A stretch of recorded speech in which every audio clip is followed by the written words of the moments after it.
37. Yes. 200. This chapter is This is 18. chapter 18. it's complex, but not complex, but it's more. She talks about. I didn't enjoy very much this chapter. War is not for me. Yes, because but the description of the characters. Yes. Yes, that's the good thing. Are great, yes. great descriptions. But Yes.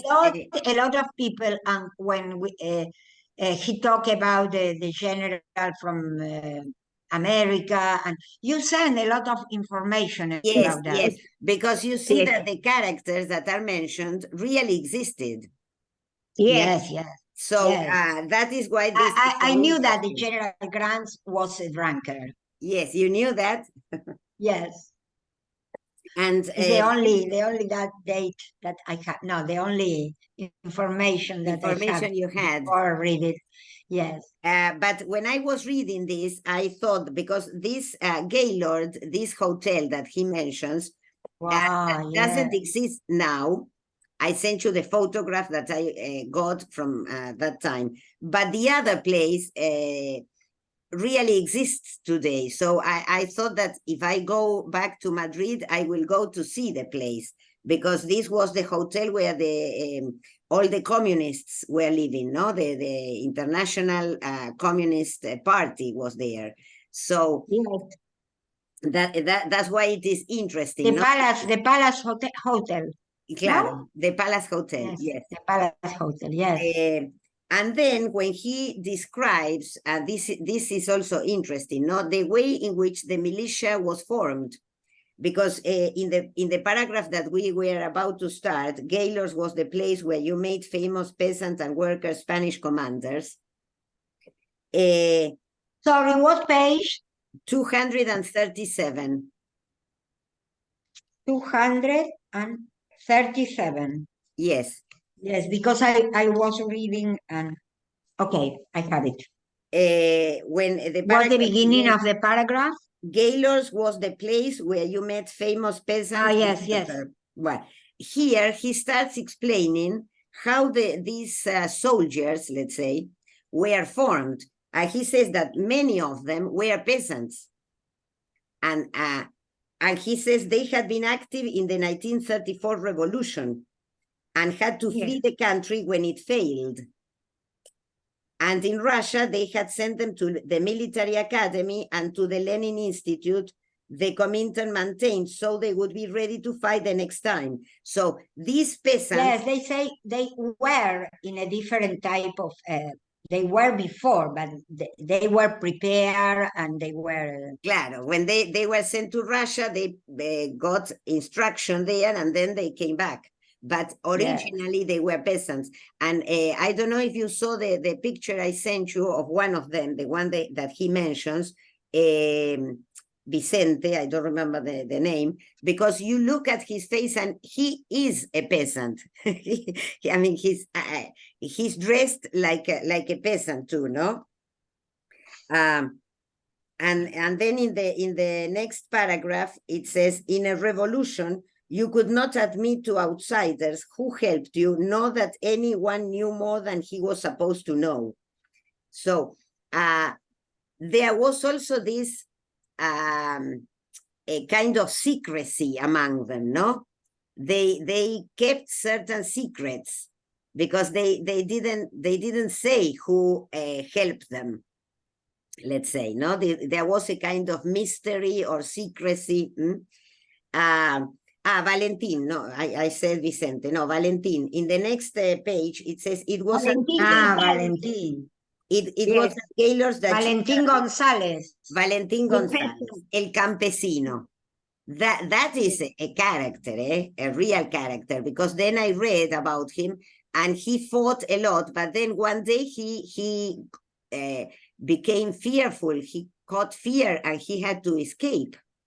So what happened to him? No, how strange! A man who fought, and then one day he I don't know, he panicked and he had to abandon the field. No, very strange.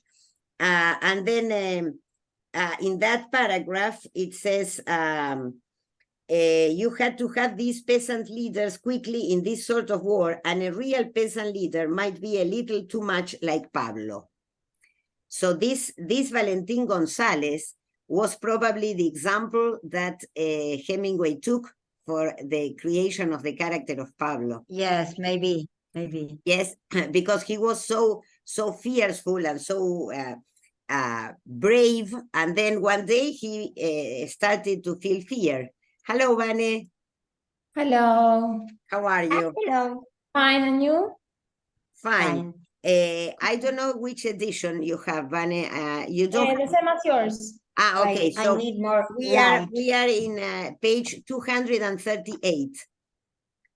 Good. When they are talking about Valentin Gonzalez, the first paragraph there, the one that is called El Campesino. I haven't reached this part. Okay, well, he explains in the previous paragraphs that when the revolution of 1934 took place, a lot of peasants took part in the revolution, but they didn't have military instruction. So after the revolution, they were sent to Russia, and there they got military instruction, and now they are back in Spain. Now they know, let's say they have this instruction. Yes. But the case of this man, I sent you the picture of this man because he is really a peasant, if you look at him, no? And this man who was so brave and so courageous, etc., one day, nobody knows why, started feeling fear, and he had to abandon the field. He deserted practically, no? A very strange case. And well, perhaps he panicked, you know, that now they talk about panic attacks and things like that. Probably something like that. And here in that paragraph, the one that says it was at Gaylord's that you learned, etc., it says some lines later, a real peasant leader might be a little too much like Pablo. It is 2, 4, 6 lines after the beginning of the paragraph.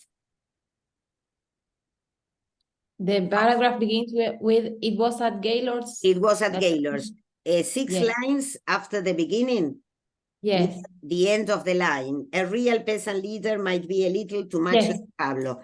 And I was saying that probably Hemingway took this Valentin as the model for Pablo, because Pablo was also very. Yes, Teresa. The description of this man.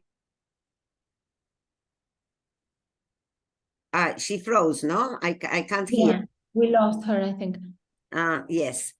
Yes, the description that is given is very, very much like Pablo, no? Yes. And then later on he says, the last time he had seen him, he seemed to have gotten to believe his own publicity and think he was a peasant. He was a brave, tough man, no braver in the world. But God, how he talked too much. And when he was excited, he would say anything, no matter what the consequences of his indiscretion. And those consequences had been many already. He was a wonderful brigade commander, though in a situation where it looked as though everything was lost. He never knew when everything was lost, and if it was, he would fight out of it. So that's why this description coincides with Pablo's description, no? Then he mentions in the next paragraph Enrique Lister from Galicia, and that is somebody I also sent you the information. I sent you this information too about Lister, the photograph and all the information. And then Juan Modesto from Andalusia. Well, apparently this Modesto and this Lister, they were generals. Yes, they were soldiers. And they were very well known. Lister took place in the in taking Madrid. He was the general who defeated Franco in Madrid. No, when because remember that Franco came at the beginning of the war, came from Morocco with the troops to recover Madrid, and he failed. No, so the Republicans had Madrid at the beginning, and the general was Lister, the one who fought there. No, so in the next paragraph, page 239. It says he liked to know how it really was, now how it was supposed to be. There was always lying in a war. That's true. That's true. But the truth of Lister, Modesto, and El Campesino was much better than the lies and legends. Yes. So these characters, although there was a lot of lies, yes, these characters were real characters, and evidently Hemingway met them. So that's why he could describe Pablo so well. And at the same time, his plan, I mean, this is what Robert is thinking. He's thinking of going back to Madrid after the blowing of the bridge, of having a shower, you remember, having a bath, buy a book, buy a book, yes, visiting this place. And but now he's thinking also of Maria, and that's why he's thinking of a future. And that's why he says in the next paragraph, yes, that was where he would go in Madrid after he had bought the books and after he had lain in the hot bath and had a couple of drinks and had read a while. But that was before Maria had come into all this, that he had that plan. Now there is Maria. So he's planning to take Maria with him. And then later on, he says they would have 3 days in Madrid. No, because he's planning to ask for a leave of 3 days. 3 days could be a long time. He'd take her to see the Marx Brothers at the opera. So you see, all these plans are very, very tender, because in this anticipation that we have in the novel, we know that he won't be able to get there. Yes, because we know from the very beginning that this is not going to happen. So then in the next paragraph, he mentions again Kharkov. This character is also a very interesting character who really exists. Yes, it's great. I also sent you his information and his photograph, because he was a Russian, he was a journalist. Kharkov he said that he was the most intelligent man that he never knows. And then you think he was one of the men killed by Stalin in the purge, when Stalin did this purge, and he killed a lot of a lot of members of the government, etc. This Kharkov was one of the men who got killed. No.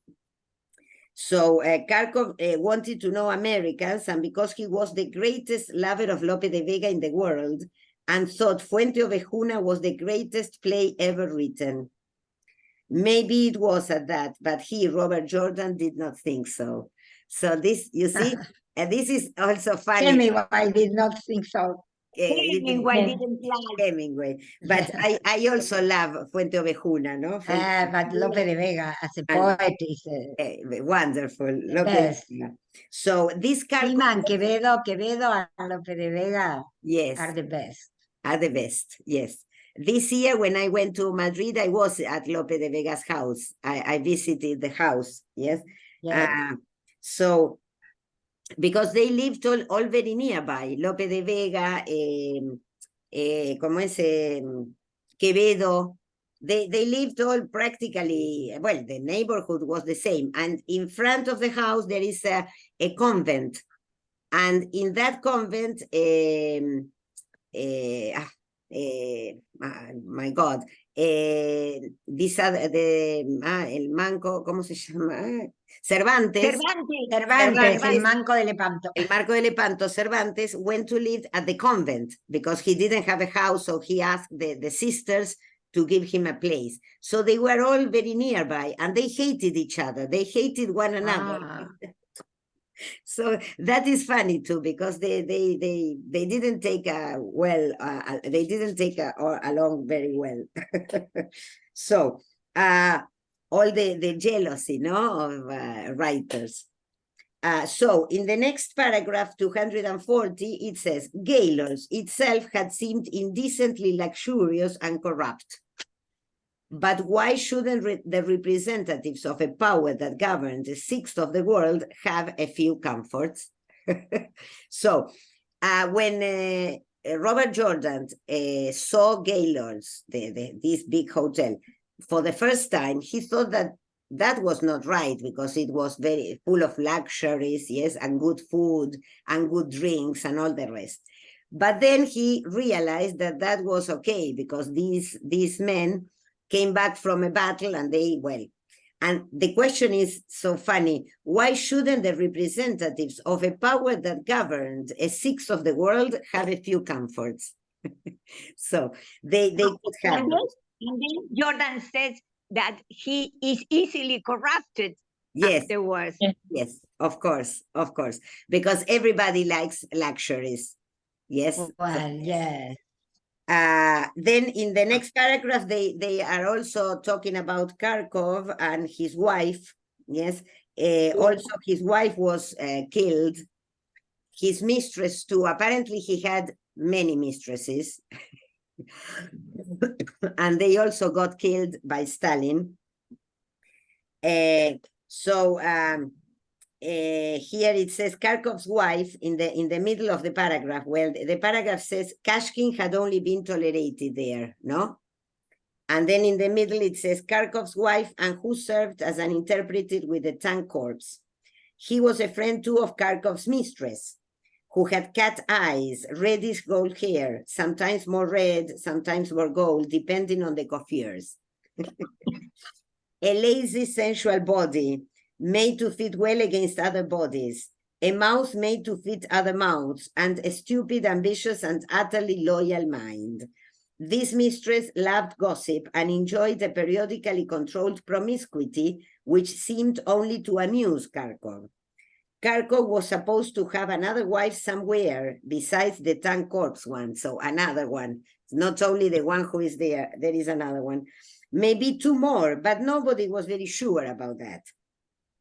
Robert Jordan liked both the wife he knew and the mistress. He thought he would probably like the other wife too, if he knew her, if there was one. Kharkov had good taste in women.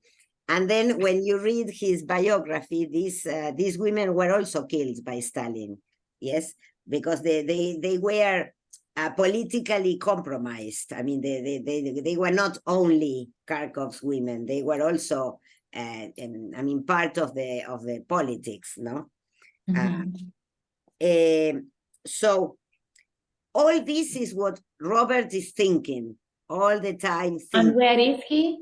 In the cave? He's in the cave, but he's thinking of all the things he would do when he finished the blowing of the bridge, no? Mm-hmm. And then we go back to the cave in the next page, 241. Pablo nodded. We are back in the cave. Yes, Pablo is drinking wine, remember? He's engaged in his military studies, I imagine, Robert Jordan thought. Not seeking the bubble reputation in the cannon's mouth, but seeking the solution to the problem in yonder bowl. Yes, so Pablo is not fighting, yes, in the cannon's mouth, en la boca del cañón, but he's thinking, he's planning with the wine.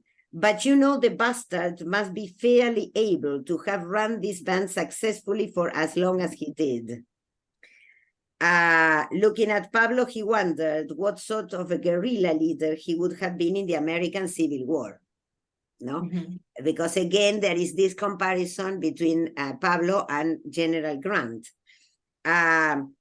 We know very little about them, not the countries, not the most, but I sent you the information about these groups, let's say. Yes. They were kind of rebels, ¿no? En realidad eran bandits, eran como cuatreros, ¿no? Yes. Sí, eran como cuatreros. Like in the Mexican Revolution. Exactly, yes. exactly. Zapata, eran terribles.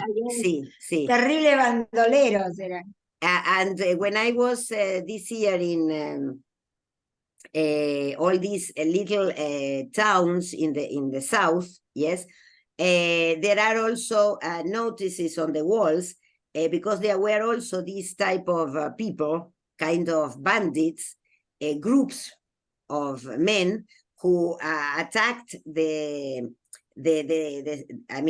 enemies, but at the same time they were kind of thieves, ¿no? Son una mezcla, como eran medio bandidos y medio por el pueblo, yo qué sé, una cosa así. Like Robin Hood. Yes, like a Robin Hood, something like that, yes. So in the next one, there wasn't any Grant, nor any Sherman, nor any Stonewall Jackson on either side so far in this war. So then he says, no, this war is not like the American Civil War, no? The great generals that they had in the American Civil War do not exist here, no? That's why he mentions Grant, Sherman, Jackson. Yes. No, nor any Jeb Stuart either, nor any Sheridan. It was overrun with McClellans, though. The fascists had plenty of McClellans, and we had at least 3 of them. I also sent you the information about this McClellan, who was a general of the group that lost the war, no, of the Confederates. So later on, they mentioned Miaja, another soldier, another general. In the next paragraph, he had certainly not seen any military geniuses in this war. Yes. Yes. And near the end of the page, it says, wait a second, a spectacle, conceited, stupid as an owl, unintelligent, in conversation, brave and as dumb as a bull, propaganda built-up defender of Madrid, Miaja. Yes, so yes. Poor Miaja. He put the description before the name. Yes, no? And again, as at the beginning, but all the things that he says about Miaja are terrible, no? Yeah. Brave and as dumb as a bull, propaganda built-up defender, stupid as an owl. Le pega con todo a Miaja. Had been so jealous of the publicity Kleber received that he had forced the Russians to relieve Kleber of his command and send him to Valencia. Because this Miaja, I also sent you some information, was jealous of the Russian general, no? And he asked for the general Kleber to be removed, to be sent to another place. And Robert Jordan was against this. He thought that Kleber was a great general and Miaja a stupid one, no? Well, so all the things that he mentions that happened at Gaylord's can make us imagine this hotel full of all these soldiers, yes? Drinking, eating, talking about the war, deciding things about the war. It must have been really very interesting, no? What all that happened in the hotel. On page 243, a paragraph that starts, at one time he had thought of Gaylord's had been bad for him. It was the opposite. Yes, it was the opposite of that. You found it? Yes, yes. Okay. It was the opposite of the puritanical religious communism of Velázquez 63, the Madrid palace that had been turned into the International Brigade headquarters in the capital. This place exists today. This is the headquarters of the International Brigade. Again, there are different groups, and that was probably another problem of the Civil War, that the groups were very different, no? The International Brigade, they were more, as it says here, puritanical. The communism here was a religion. So they were very strict. They didn't have luxuries. A complete different situation, no? At Velázquez 63, it was like being a member of a religious order. And Gaylord's was a long way away from the feeling you had at the headquarters of the 5th Regiment before it had been broken up into the brigades of the new army. At either of those places, you felt that you were taking part in a crusade. And that is also, yes, a nice description. This is how Hemingway lived it. For him, yes, the part where the feeling is incredible, this part. No, he felt very nice. Yes, and I think that all this generation of writers, painters, no, because at the same time you had Picasso, Dali, all the philosophers, all these intellectuals, let's say, must have felt that they were fighting for a better world, for a new world, no? Yes. A kind of religious... Utopians, yes. Yes, but they thought that this could be done because they fought for it, no? And they were there because all these characters were there. Yes. They were not writing or painting in another place. They were there. And they have a real compromise.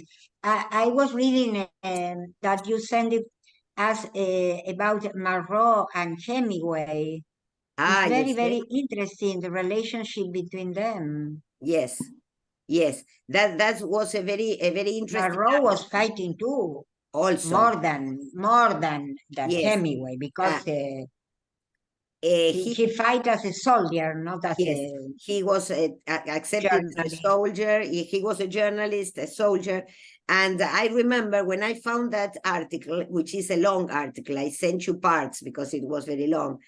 I remember that I read La Condición Humana, but also many years ago when I was very young, no? And I said, well, I should read it again because now I don't remember exactly. I remember that I liked it a lot, but he was more poetic, no, than Hemingway in his description of the war. But, well, a very interesting comparison because they were friends and enemies all at the same time, no? Hemingway and Monroe. They were friends at distance. Yes. Yes. But when meet, they have problems.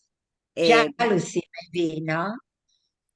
It must have been, I imagine, no, that Madrid at that time must have been, Madrid, Valencia also, a place of great, I mean, a very nice place to be. All these intellectuals, all these people together, no? How would you say ebullición, no? Yes. Yes, something like that. And all of them thinking that they had only one objective and something in common. And I told you that when I was at Valencia this year, I saw this exhibition of photographs, and there were all these characters in the photographs because there was a kind of congress. No, and they are together. It's incredible. All together. Do you remember the Woody Allen's film Midnight in Paris? Yes, of course. With all the writers. In one moment they are. Yes, all the great artists, no, together. Yes, it must have been a very special moment in the history of humanity, no. But it's interesting because at that moment. They are common people. They didn't dream their future. They became famous and yes, but at that moment they are common people fighting to survive. No. Yes, and the photographer. Well, I forgot the name. This famous photographer that. I mentioned the other day, is in some photographs with Picasso, with Hemingway, no? All of them living this life of adventure because it was full of adventures. And many, as the photographer's wife or couple, I don't know, got killed in the war because the bombs Franz Cappa. Ahí está, Cappa, yes. his girlfriend, who was also a photographer, a very young and beautiful woman, got killed because a car exploded and she was there. So yes, yes. it was, I mean, full of adventures and risk. Yes, yes. Yes, they were inside the battles. Yes, yes, they were there. And this is why it says you felt that you were taking part in a crusade. So this was the wonderful idea. With the same idea. The same ideas, yes. And then in the same paragraph, it says, you felt, in spite of all bureaucracy and inefficiency and party strife, something that was like the feeling you expected to have and did not have when you made your first communion. It is true, because when you make your first communion, you don't feel anything because you are very small. but now he felt this, no? It was a feeling of consecration to a duty toward all of the oppressed of the world. So you see, it was very big, something very big. They were fighting for all the oppressed people of the world. This is fantastic, no? And then he says, yet it was authentic as the feeling you had when you heard Bach or stood in the Chartres Cathedral or the cathedral at León and saw the light coming through the great windows, or when you see Mantegna and Greco and Bruegel in the Prado. Yes, yes, Mantegna is wonderful.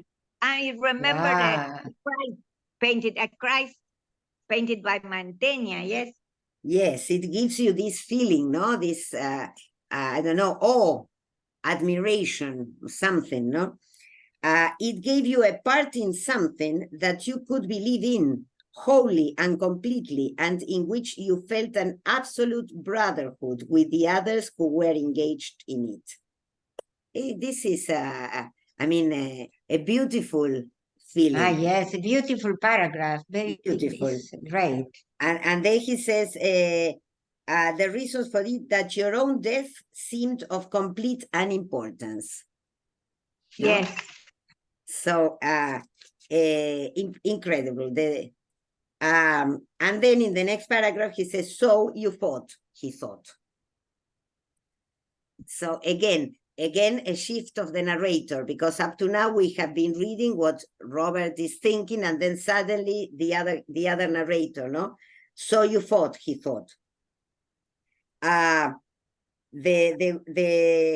following paragraph, the defense of a position or of a city, is a part of war in which you can feel the first sort of feeling. The fighting in the Sierras had been that way, because all this story is taking place in the Sierras, and now this is where they are hiding.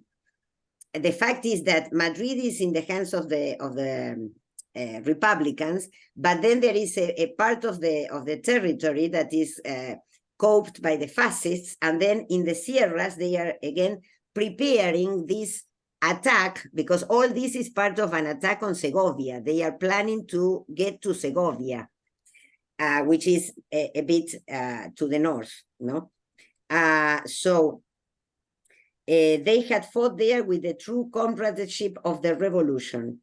Up there, when there had been the first necessity for the enforcement of discipline, he had approved and understood it. Under the shelling, men had been cowards and had run. He had seen them shot and left to swell beside the road, nobody bothering to do more than strip them of their cartridges and their valuables. Taking their cartridges, their boots, and their leather coats was right. Taking the valuables was only realistic. It only kept the anarchists from getting them, yes? So when they died in the Sierras, because they lost the Sierras, the people were abandoned, the bodies were abandoned. Yes, of course. Of course, but they took their coats, etc., and the valuables, simply for the anarchists not to take them. So you see that in this war, although the anarchists are also fighting for the revolution, but they are always mentioned as a different group, no? As if they did not belong to the group of the communists or the peasants, no? The anarchists were apart. And later on... This was the principal problem of the Civil War. Yes. Yeah. And then later on, you will see that Agustin, you remember Agustin is the one who uses a lot of foul language, who is always insulting. Yes. He says that after the war, he wants to kill all the anarchists. Yes. Later on, he will say that, no? So this is in the next paragraph, the place is mentioned, the Guadarrama hillsides. In the next paragraph, 5 lines after the beginning of the paragraph, Guadarrama hillsides. This is the place, no? The geographical place where they fought. And then the description of the fear of what you feel being being in the battle, no? In all that, in the next paragraph, in all that, in the fear that dries your mouth and your throat. Sorry, when this finishes, we wait up to 5:15, and there I send you a new link, okay? Yes, 5:15. Okay. In all that, in the fear that dries your mouth and your throat, in the smashed Sorry. Found it, okay. Alicia? Yes. Yes. Yes, I found it. In the smashed plaster dust and the sudden panic of a wall falling, collapsing in the flash and roar of a shell burst, clearing the gun, dragging those away who had been serving it, lying face downward and covered with rubble, your head behind the shield working on a stoppage, getting the broken case out, straightening the belt again, you now lying straight behind the shield, the gun searching the roadside again. You did the thing there was to do and knew that you were right. So this description of the battle itself is terrible, no? Terrible. You can imagine covering yourself, getting the gun. You learned the dry mouth, fear purging ecstasy of battle, and you fought that summer and that fall for all the poor in the world, against all tyranny, for all the things that you believed, and for the new world you had been educated into. No? So the idea that, I mean, the mixture of feelings. It was a genuine feeling, and it was something real.